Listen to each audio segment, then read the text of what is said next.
Good morning and welcome. My name is Bridget Chan. I'm the program manager for the Share the Mic in Cyber Fellowship at New America, and I'm excited that you're joining us for a fireside chat with Camille, Stewart, Gloster, and Maggie Miller of Politico. So Camille was most recently the Deputy National Cyber Director at the White House's Office of the National Cyber Director, and one of the co-founders of the social media movement Share the Mic in Cyber that aimed to raise conversations about diversity, equity, inclusion, and accessibility in cybersecurity. During Camille's time at the Office of the National Cyber Director, she was instrumental in the creation of the National Cybersecurity Strategy and spearheaded the National Cybersecurity Workforce and Education Strategy. During her talk with Maggie today, she will share her own perspective of our nation's progress towards these strategies, as well as talk about how they will be impacted by the 2024 election. Without further ado, Maggie, I pass it over to you. Thanks so much. And Camille, great to see you this morning. You as well. Thanks for doing this. Yeah, thanks for being here. And I know we're going to go into a couple more topics more in depth, but to sort of kick off today, you just left the White House a couple weeks ago. And we're there for 2 years. And during that time, a lot of changes, a lot of things being implemented. But can you talk about what some of the biggest threats are going forward right now, and also how the threat landscape changed during your time at the White House? Yeah, I mean, I think one of the biggest changes, and the one I'm most proud of, and is a testament to how important the Office of the National Cyber Director is the fact that the collaboration between the public and the private sector has really evolved in a way that allows for a richer policy discussion and better policies, quite frankly. That conversation about the boundaries and the contours of policy, understanding the impact on business outcomes and on the users and on organizations, really makes for a richer set of policies that actually seek to address the problems that we're trying to solve, not policy and that kind of moves around the boundaries of it.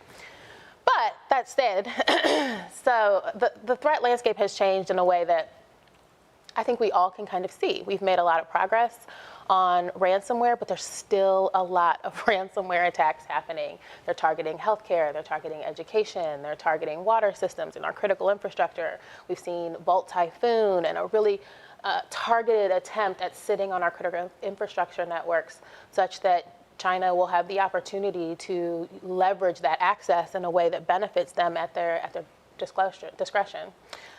We have seen the conversation really evolve on AI.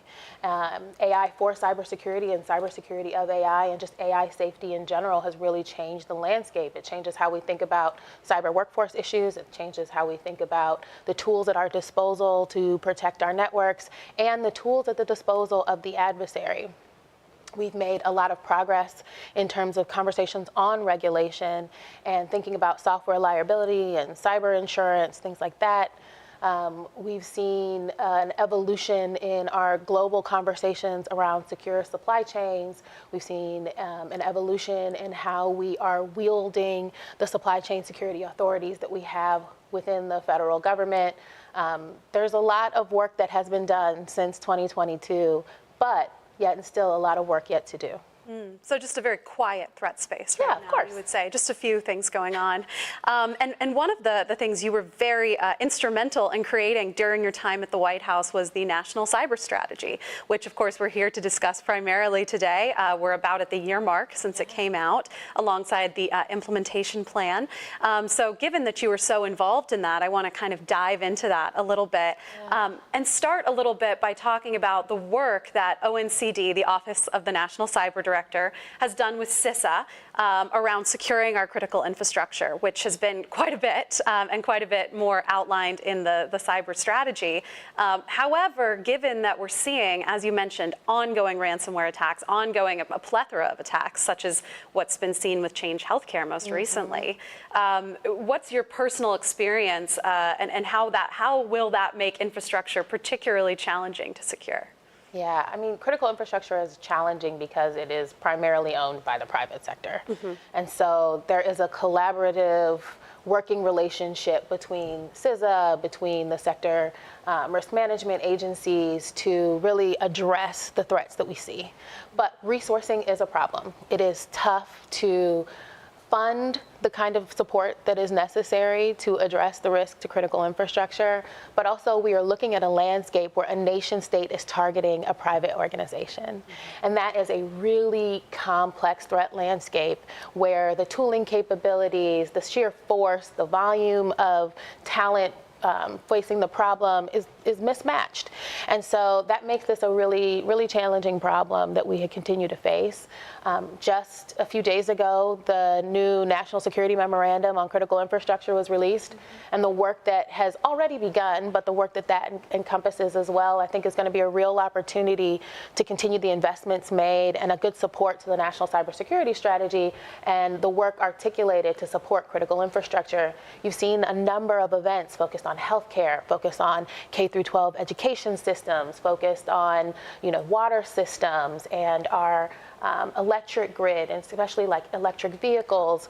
We have done some really targeted outreach to these communities to make sure that they truly understand the threats that we can see from a federal perspective, understand how they're seeing them as an industry partner, as a non-federal partner, and really collaborate on, now that we've got this broader picture, how can we support you in addressing these threats and being proactive and being resilient? I mean, that is one of the biggest things. Some of these attacks are inevitable, but how do you get back online, particularly in these critical spaces and critical infrastructure where supporting K through 12 education, you need to get back online, you need to protect our children, or disrupting water is something that we cannot have sustained. So focus on resilience, that focus on equipping organizations with the contacts within federal government to support them should something come up, has been a real pivot point and emphasis over the last few years that I think will carry forward,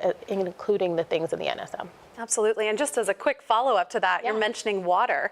I know that that's been a big focus in the past few months, given there's been an increase of attacks on the water sector. Just yesterday, CISA and a whole coalition of agencies put out a warning about Russian cyber attacks on sectors, including water sectors, and how it's had physical impacts. What are you hoping the White House might do next to continue addressing the water sector? And what would you advocate for some of your old colleagues to do on this? Yeah, I mean, there's a lot of work at the operational level being done, like you said, and I think that's really where the work should live. That said, there's a lot of coordination across the interagency that ONCD, that the White House in general can lead to help support wielding the authorities that we have across the federal government so that we are leveraging our resources in the best way possible. Some of that is mobilizing some of these workforce efforts to make sure that there are folks in water companies that are able to address the cybersecurity threats, or working with state and local governments to support local water sector players. Those are efforts that have already begun, but investments that we need to continue to make, particularly on the workforce piece, because the people need to be in place to be able to combat these threats. And what we've seen is, because of lack of resources, because of lack of access to talented cyber practitioners, or the training to upskill someone to be a cyber practitioner in a water sector facility, there's a gap. And so that investment, I think, is a place that the White House can lead. And we're going to get a little bit more into workforce a little bit later on. Definitely a key issue, one that you've been involved in.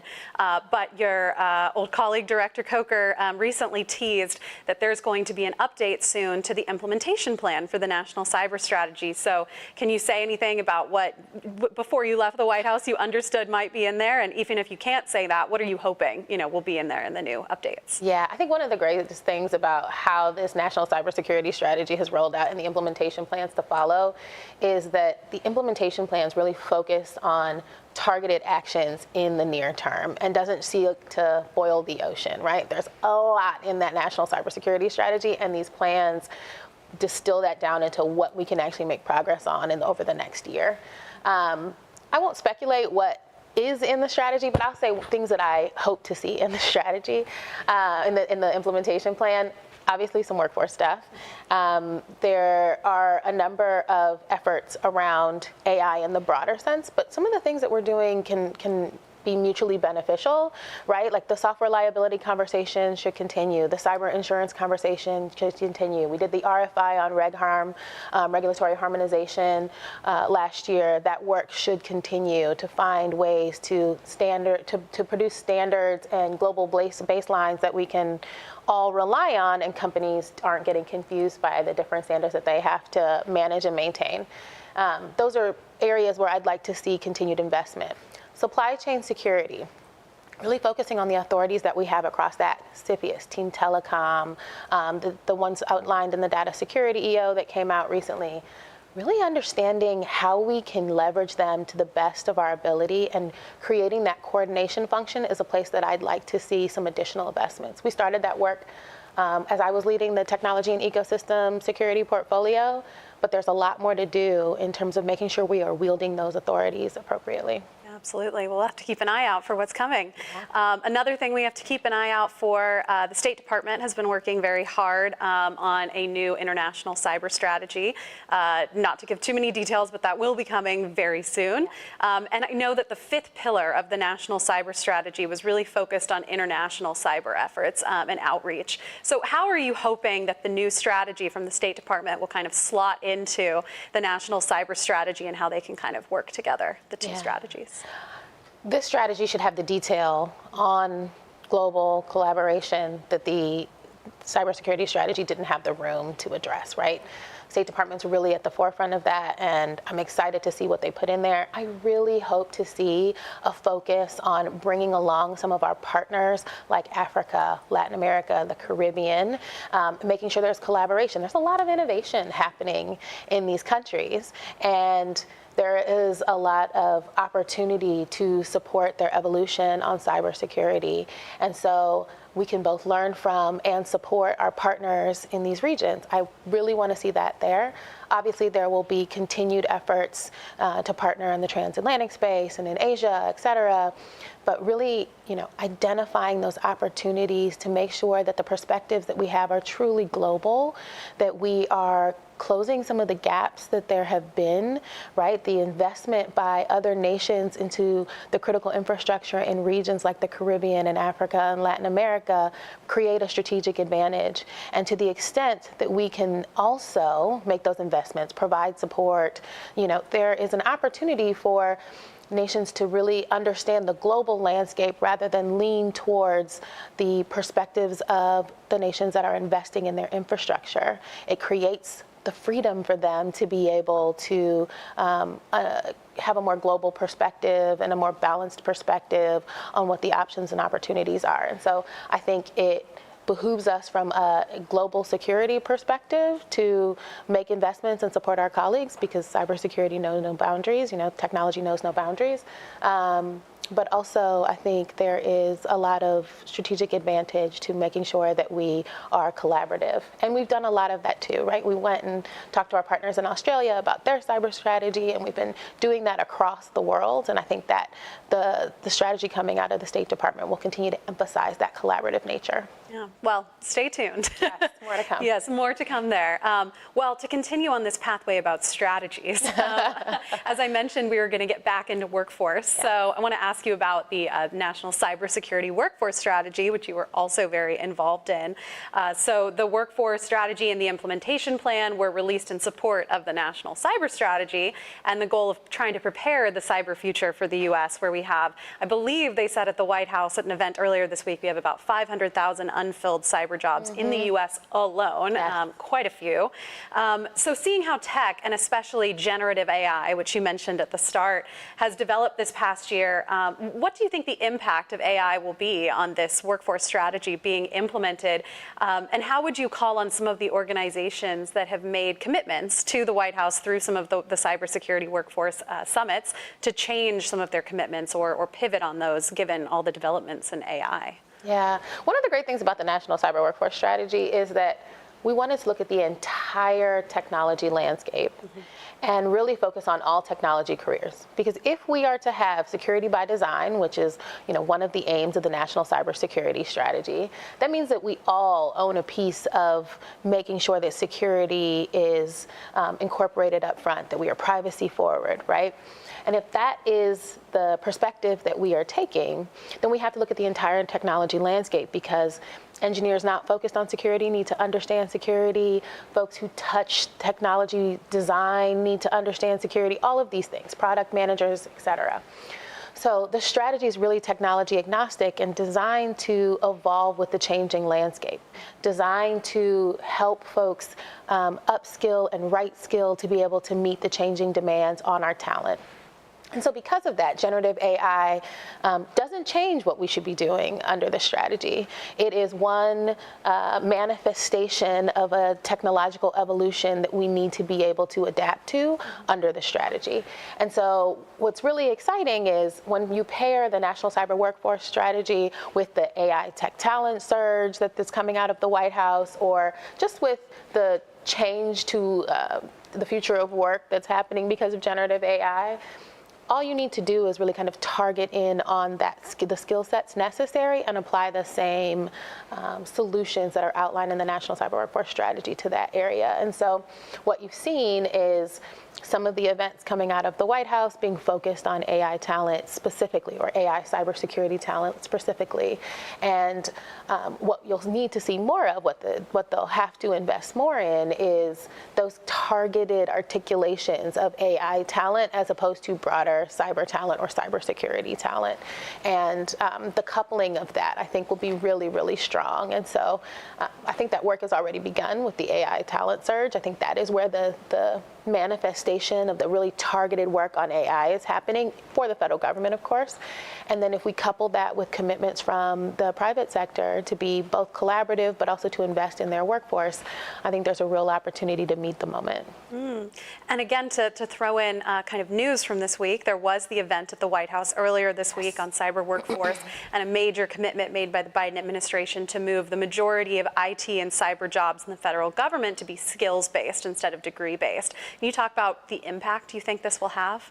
This is huge. I am so proud of this commitment. The 2210 job series is the IT job series, but most cybersecurity jobs fall under it, and most tech jobs in general fall under it. And that makes it pretty ballooned full of different roles, and can be really tough to identify which role will actually meet the skills that you have, what opportunities there are in the federal government. And so this distillation down to a skills-based hiring not only is a necessary evolution for all hiring, whether it's public sector or private sector, but it's really important for this job series in particular, because it will allow people to not only understand better what the role is that they're applying to, but actually be able to assess their skills against the job, and allow the hiring managers and HR within government to be able to assess the skills of the candidates as they apply, and opens it up for people to stop self-selecting out because maybe they feel like they don't line up to some of the traditional requirements for a 2210. But also really empowers the HR function to be able to leverage the insight they have, not being the hiring manager, and having that day-to-day insight to be able to assess the skills and pull in new candidates, ones that don't have college degrees, ones that do, ones with graduate degrees, the entire spectrum. Yeah, that's going to be one of those issues we're going to be watching this year, because I think that's really going to develop. And another, I suppose, key issue in impacting the cyber workforce is kind of the lack of diversity, ongoing, both race, gender, et cetera, in the cyber workforce, not just in the U.S., but globally. It's an issue that you were very interested in prior even to going to the White House, through spearheading the Share the Mic in Cyber campaign on social media, which was phenomenal to watch, I believe, in 2020 when you started it up. So how did your time at ONCD impact some of your views on the need for cyber diversity, or diversity in the cyber workforce? And where are we, 4 years after that campaign started? Yeah, I think it reinforced my understanding. I came to workforce issues, and particularly diversity issues within the workforce, because cybersecurity is technology, people, process. We hear that all the time.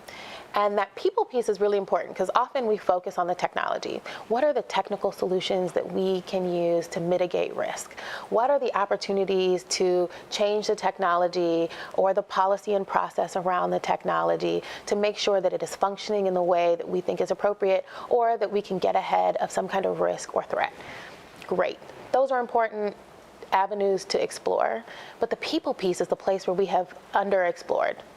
And really a focus on understanding how technology shows up in context is really the key to truly understanding the entire cyber threat landscape and the cyber opportunity landscape. And so when we start to understand how technology shows up in people's lives, every person is different, so you can't understand it person by person, but you can use these groupings, people's background, race, their gender, all of these things to kind of approximate and understand how technology might be leveraged differently by these groups.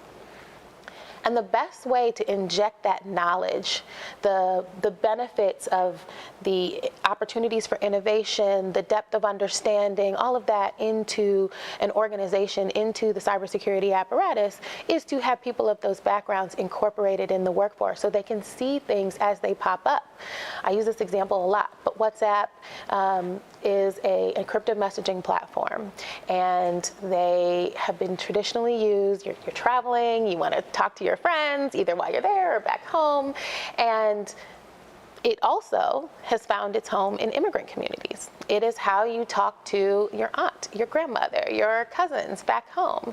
And so what we saw in 2020 was a real shift from the chain letters of the past to these misinformation and disinformation campaigns on WhatsApp that people took greater stock in because the COVID-19 vaccine bush root recipe that my aunt sent might really help me do X, right? And so then Meta had to really invest in, you'll see now if something was forwarded, it really highlights that it was a forward and forwarded multiple times, things like that. Small changes that really highlight that the information that you're getting might not be from the direct source. Those small changes likely came because someone was an immigrant in the organization or connected to an immigrant community and said, that's not how this information shows up in my community. Like, we take stock in this because my aunt sent it, my grandmother sent it. And that's why this is so important, right? That's why having diverse views to see how technology shows up differently and might therefore be weaponized differently, how the threats might manifest differently is important. But yet, also on the opportunity side, seeing the opportunities for innovation and creativity about how you can mitigate risk is another benefit. Yeah, and now that you've left the White House, what are you hoping the next steps will be for the Share the Mic in Cyber campaign? And how are you hoping that it will help to inspire and carry forward work to diversify the cyber workforce more? Yeah, I'm excited to see the evolution of the program. It started as a social media campaign. We branched into a scholarship that has just gotten renewed funding that's in partnership with WISP, Women in Security and Privacy. We have the fellowship with New America that's really investing in mid-career talent and helping them to invest in research and get their perspective out in the world.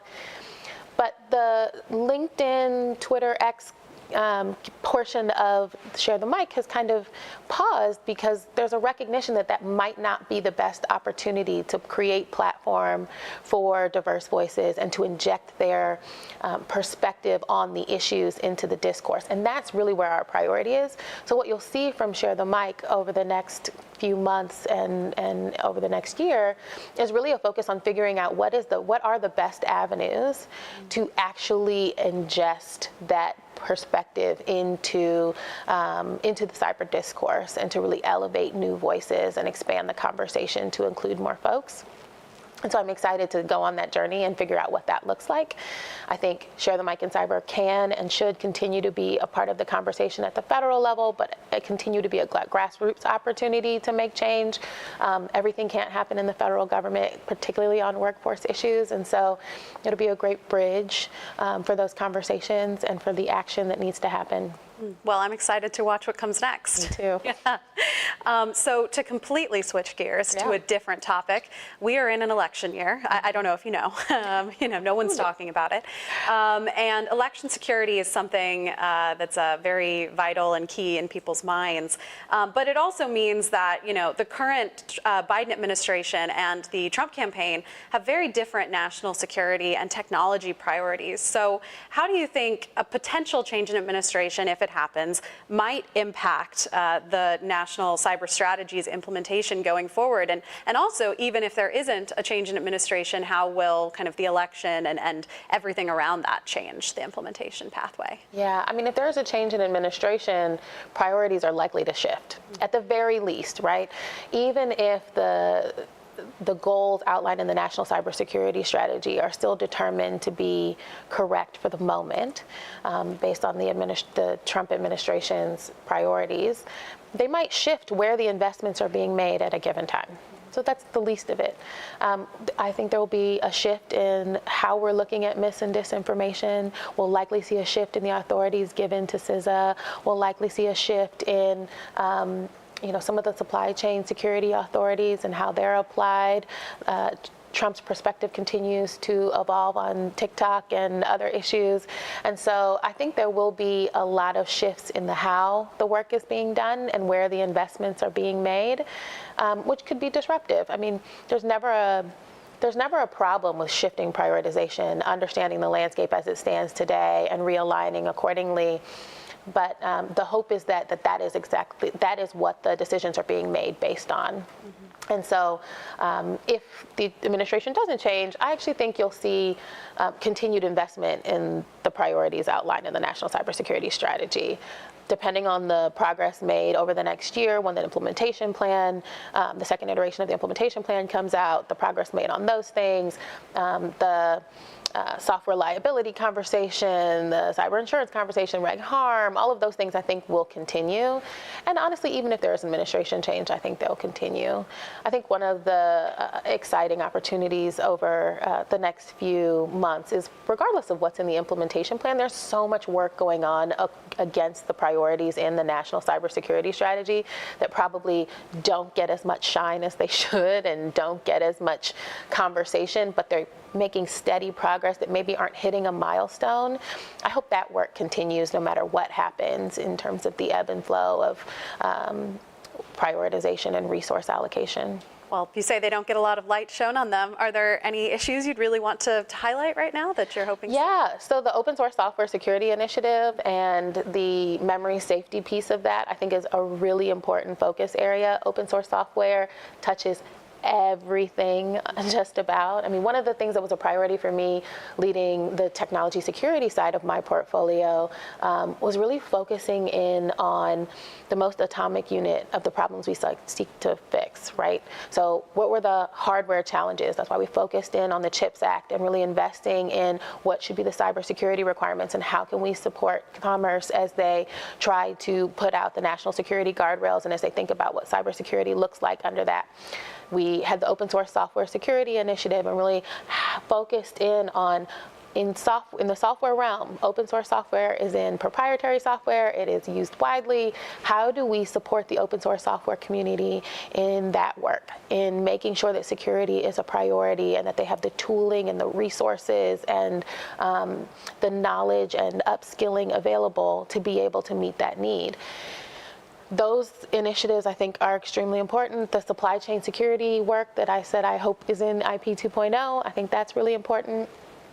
There have been some convenings. I've mentioned software liability a little bit, but I think that's a complementary effort that really is going to take some time and some talent from a lot of different folks. And so I think the investment there and the continued discourse from academia and from the private sector on how we should shake out there is going to be really important because we do need to land somewhere sooner rather than later. Mm-hmm. So those are some of the things that I think. Mm-hmm. Absolutely. And before I get to my next question to you, I just want to remind the audience, we will be taking questions in about 10 to 15 minutes. So if you have any questions that you would like to get to Camille, please put them in the chat box whenever you can. We'll get to you in about 10 to 15 minutes, but just want to encourage that. But as we're talking about a potential change in administration, one major change obviously has been the formal establishment into law of the Office of the National Cyber Director.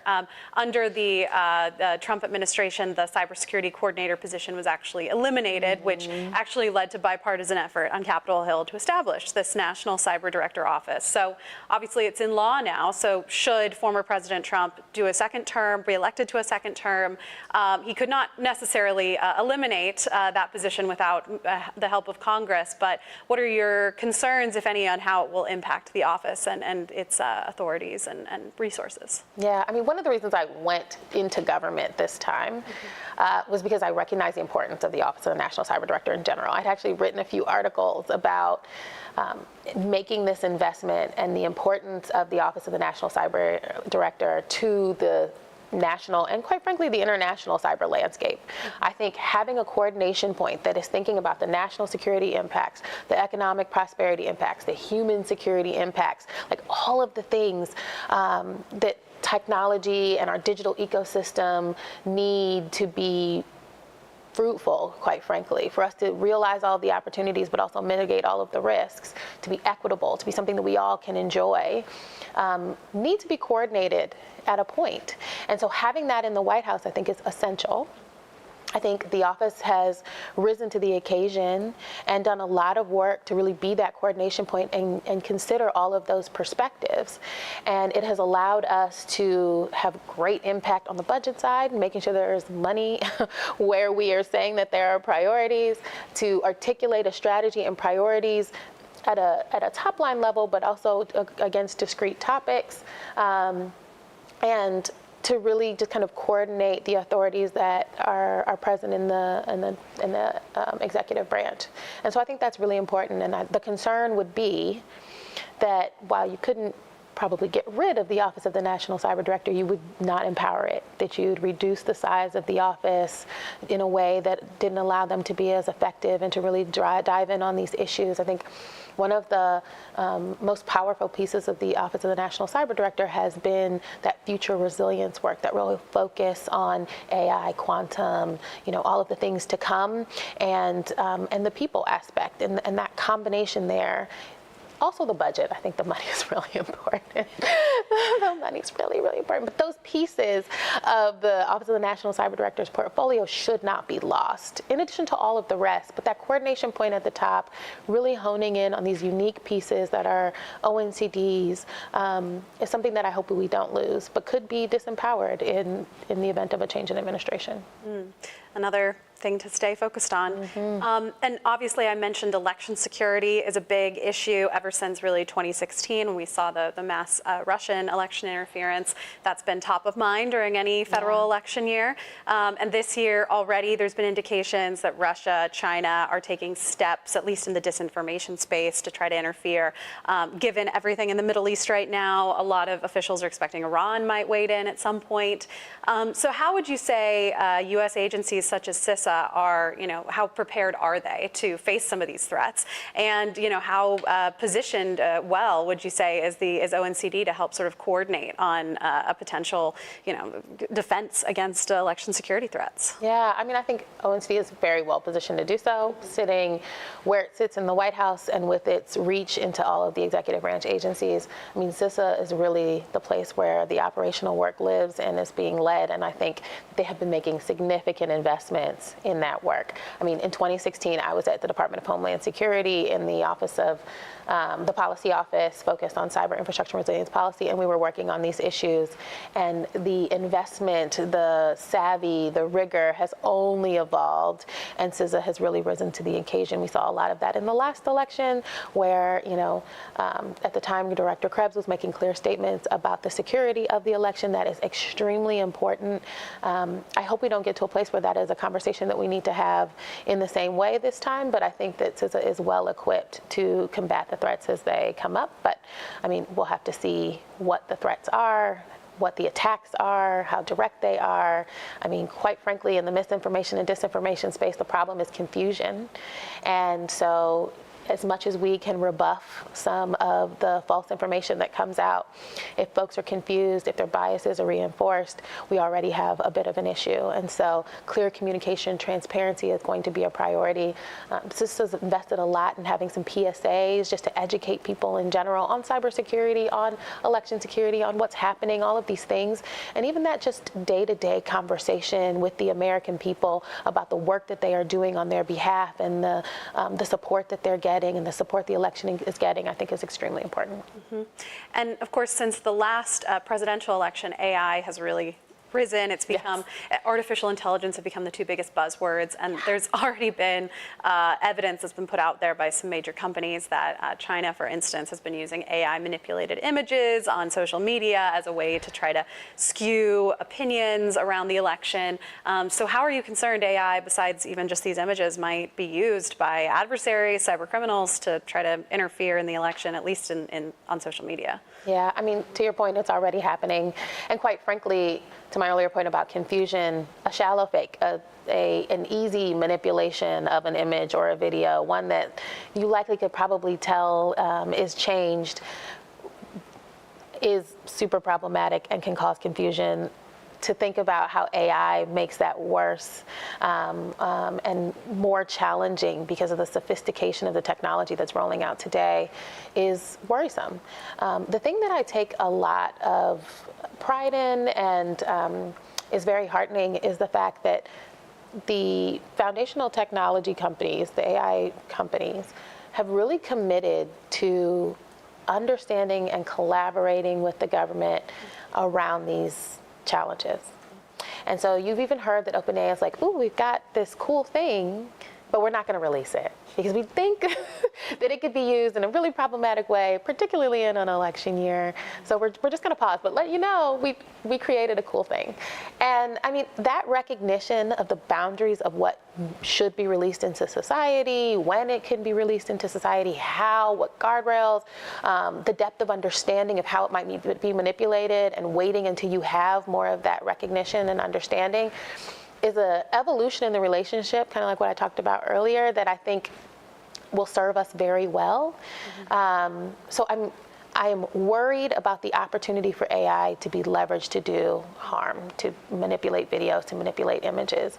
But I am very, very encouraged by the fact that the collaboration is happening to the degree that it is happening, and that organizations are taking it upon themselves to figure out watermarking, to figure out, really clarifying when something is AI generated, AI manipulated, versus something that is original content. And so I think we have a lot of ongoing work and collaboration that will serve us well.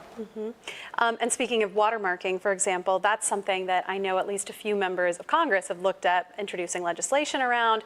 Do you think this is a space that would require legislation or potentially another executive order from the president as he signed on AI, or is it more leave it to the private sector to do here? I think moving towards baselines that require of companies to push in a direction that we know is universally supportive of the outcomes that we want to see, I think is a good.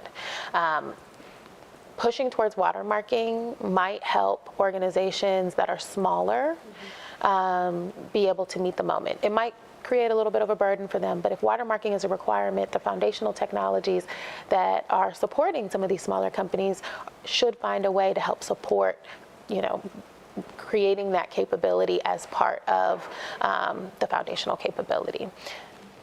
There are a lot of critics who say that any kind of requirement might create financial burden, and I think that we have to find a way to balance the financial burden with the greater good and a true understanding and transparency that is necessary to provide clarity of information, provide clarity on who has created some content. And so I think, preferred a global standard on watermarking, but a national one I think could be welcome. That said, I actually think that most big companies will do it voluntarily. And again, before I go to my next question, I want to encourage the audience to, if you do have questions for Camille, put them in the chat box. We'll get to them in just a few minutes, but go ahead and put those in now.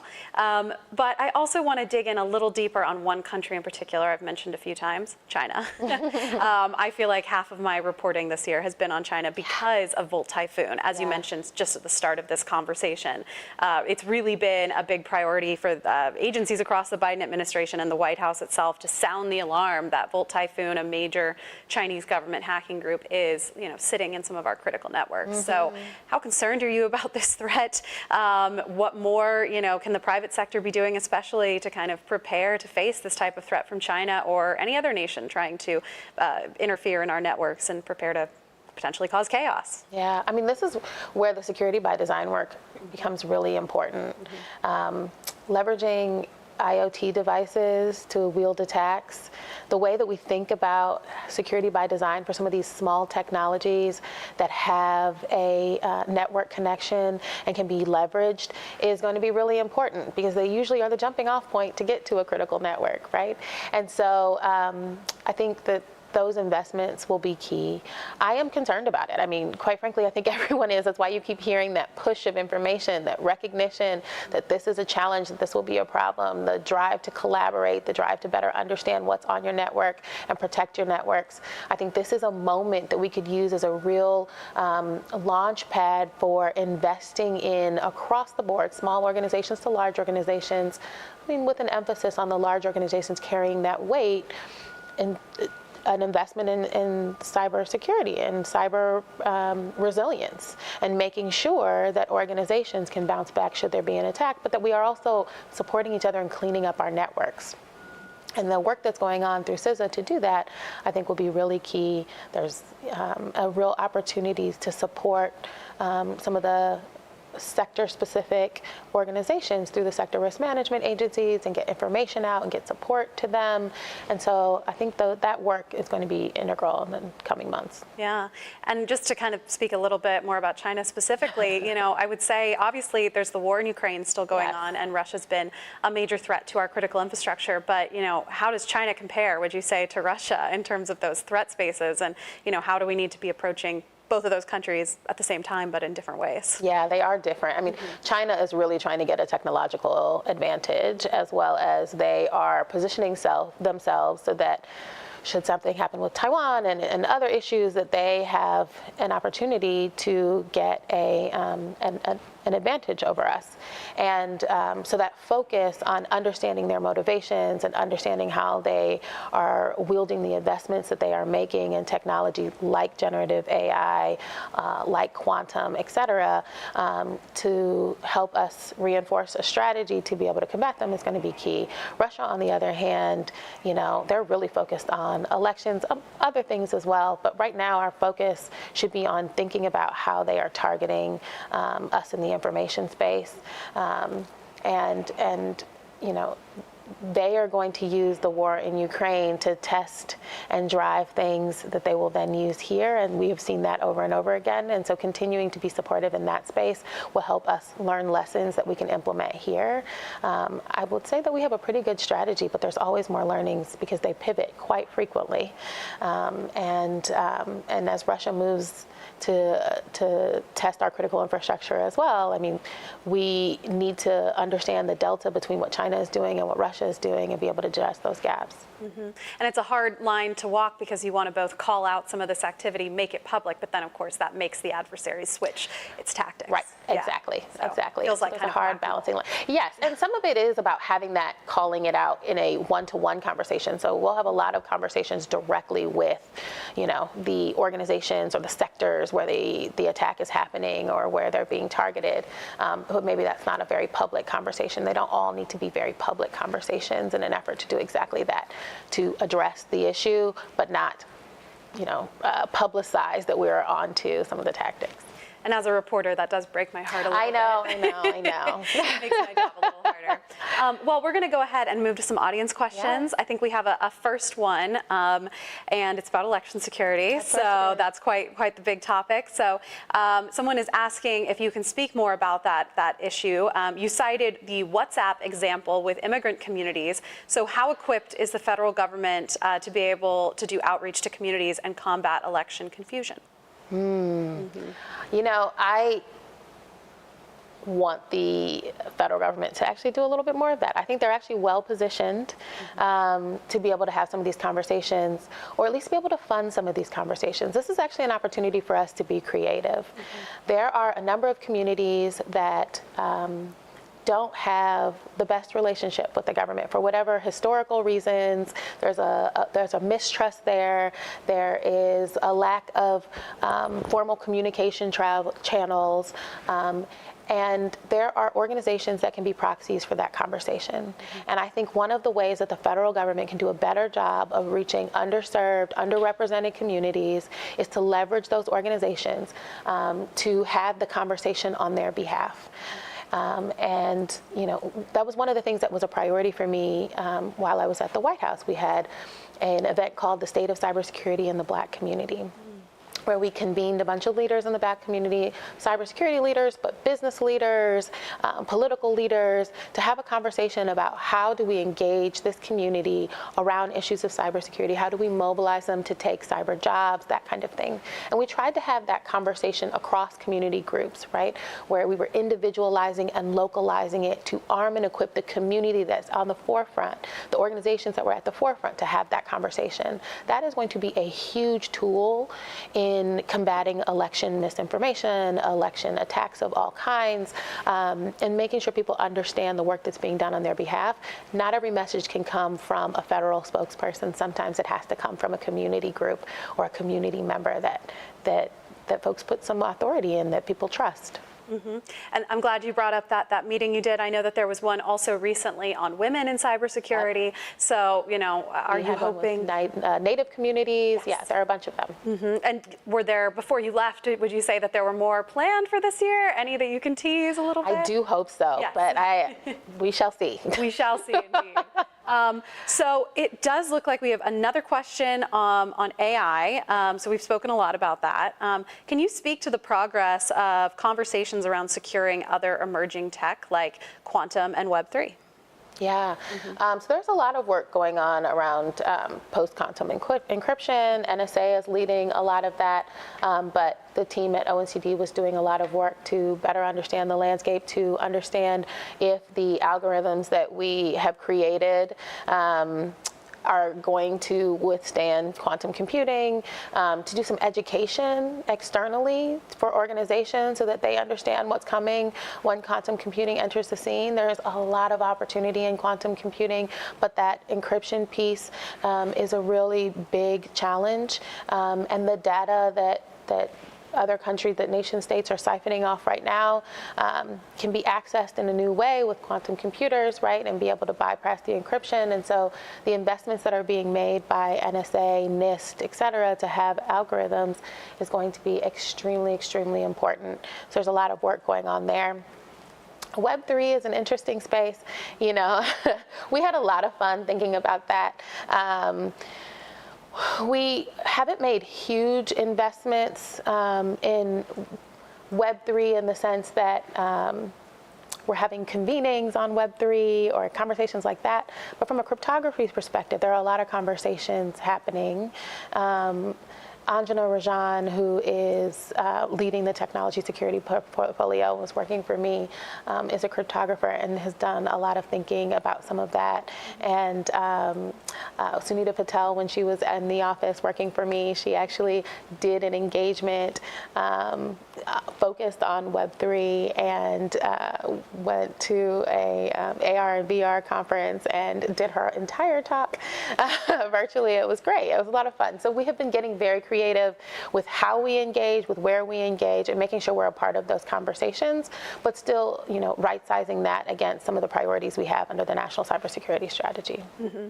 And of course, quantum computing is an ongoing issue, and AI is set to completely change the game on quantum computing, on encryption. Yep.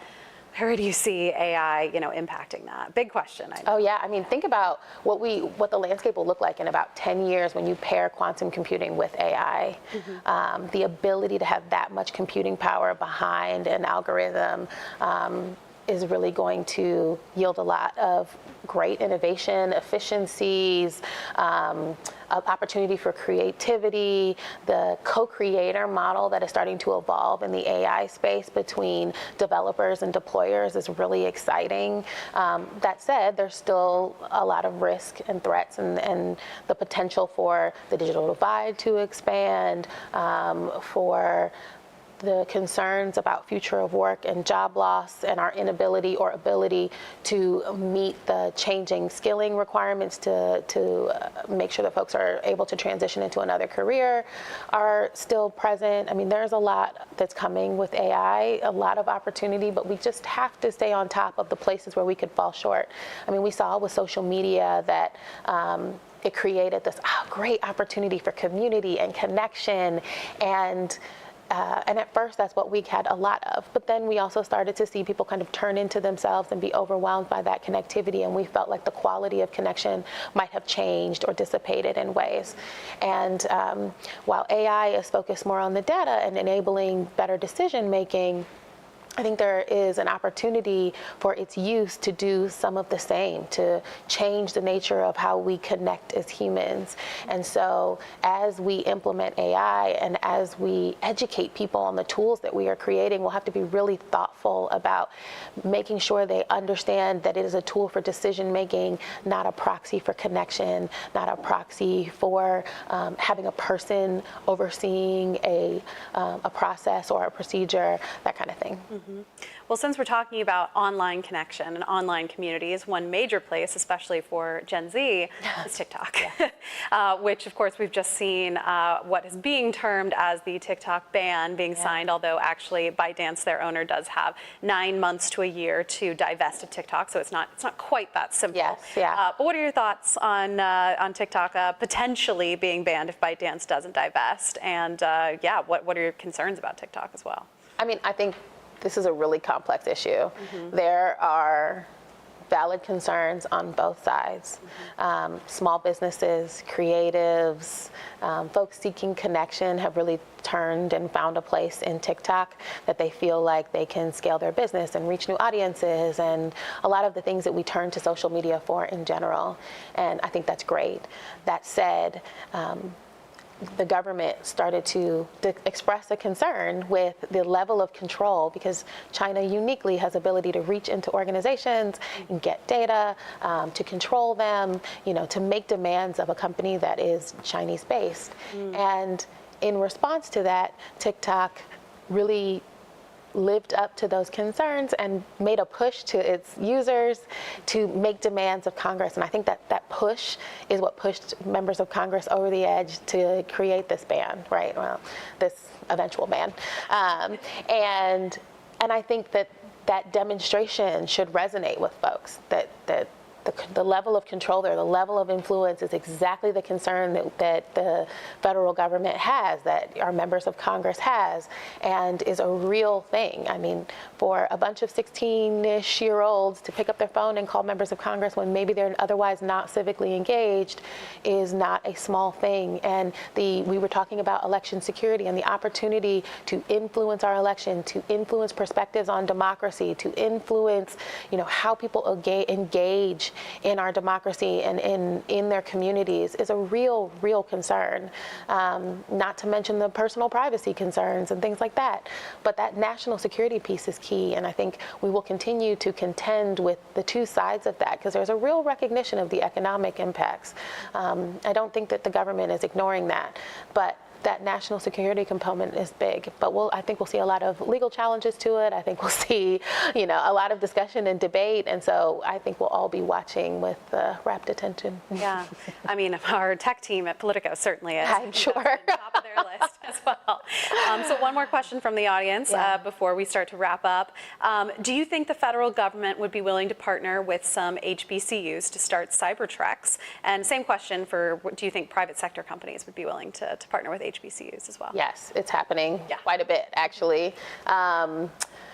We did a lot of partnerships with HBCUs while I was at the Office of the National Cyber Director. Our first, so we did a bunch of workshops to better understand different pieces of the workforce challenge when we were writing the workforce strategy. And our first workshop was at Hampton University.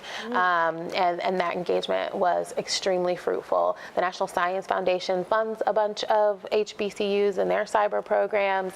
I think there's a lot of collaboration happening on that front. Same thing in the private sector. The National Cyber Alliance has a partnership with HBCUs. SANS has a partnership with HBCUs. I actually think that while the continued investment in HBCUs is extremely important and we should expand it because they tend to go to the same HBCUs, and there is a large list of HBCUs and other minority-serving institutions that are ripe for partnership. There are other opportunities to engage communities of color as well, and folks should get creative. Like, there are people of color at most predominantly white institutions too. Indeed. And we're going to end on the $1 million question. Now that you have had some time to breathe, you've left the White House. What's next for you? Have I had some time to breathe? Maybe not. Maybe you need a little more time. I'm actually, right now I'm consulting. I have a client that is a alliance of deployers of AI, and I'm leading their AI policy work. I have an AI startup that I'm advising. I'm doing the share the mic work. Right now, I don't know if you still call it a sabbatical, doing consulting work, and like, but I am loving picking projects and investments that build off of the work that I did at Google, at the White House, and in a very targeted way, making investments and supporting that work. It's exciting to be able to pick and choose what you focus your attentions on. And, you know, I'm excited to be an amplification and an advocate for the work that I have long been doing, both on the technical side, but also on the people side. Well, I'll have to keep in touch with you as you continue that work, and maybe you take a vacation somewhere. Yes, that's the goal. Well, yeah. Well, Camille, thank you so much for being here today. It's been great chatting with you, and on such a wide variety of topics. And yeah, hopefully we can keep in touch and keep engaged on what you're doing. For sure. Thank you so much for doing this. Thank you. Bye. Bye.